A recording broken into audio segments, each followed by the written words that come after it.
দেশের বাইরে আমার কোনো ঠিকানা নেই, এটাই হলো আমার ঠিকানা।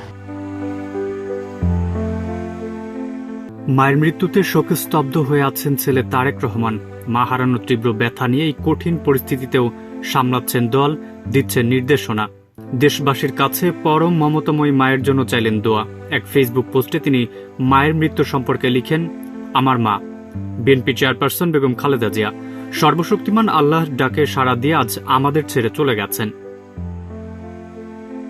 স্ট্যাটাসে তারেক রহমান উল্লেখ করেন, অনেকের কাছে তিনি ছিলেন দেশনেত্রী, আপসহীন নেত্রী, অনেকের কাছে গণতন্ত্রের মা, বাংলাদেশের মা। আজ দেশ গভীরভাবে শোকাহত এমন একজন পথ প্রদর্শককে হারিয়ে, যিনি দেশের গণতান্ত্রিক পথযাত্রায় অনিশেষ ভূমিকা রেখেছেন। আমার কাছে খালেদা জিয়া একজন মমতাময়ী মা, যিনি নিজের সমগ্র জীবন উৎসর্গ করেছেন দেশ ও মানুষের জন্য। আজীবন লড়েছেন স্বৈরাচার, ফ্যাসিবাদ ও আধিপত্যবাদের বিরুদ্ধে, নেতৃত্ব দিয়েছেন স্বাধীনতা, সার্বভৌমত্ব ও গণতন্ত্র প্রতিষ্ঠার সংগ্রামে। নানা ত্যাগ আর সংগ্রামের মধ্যেও তিনি ছিলেন অভিভাবক উল্লেখ করে তারেক রহমান লিখেন, ত্যাগ ও সংগ্রামে ভাস্বর হয়েও তিনি ছিলেন পরিবারের সত্যিকারের অভিভাবক।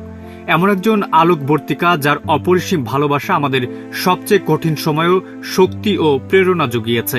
তিনি বারবার গ্রেফতার হয়েছেন, চিকিৎসা থেকে বঞ্চিত হয়েছেন, সর্বোচ্চ নিপীড়নের শিকার হয়েছেন। তবুও যন্ত্রণা, একাকিত্ব ও অনিশ্চয়তার মধ্যে থেকেও তিনি অদম্য সাহস, সহানুভূতি ও দেশপ্রেম সঞ্চার করেছিলেন পরিবারের প্রতিটি সদস্যের মাঝে।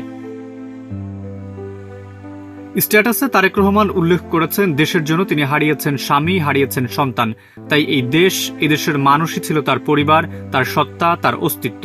তিনি রেখে গেছেন জনসেবা, ত্যাগ ও সংগ্রামের এক অবিস্মরণীয় ইতিহাস, যা বাংলাদেশের গণতান্ত্রিক পরিক্রমায় চিরস্মরণীয় হয়ে থাকবে। আপনারা সবাই আমার মায়ের জন্য দোয়া করবেন। তার প্রতি দেশবাসীর আবেগ, ভালোবাসা ও বৈশ্বিক শ্রদ্ধায় আমি ও আমার পরিবার চিরকৃতজ্ঞ।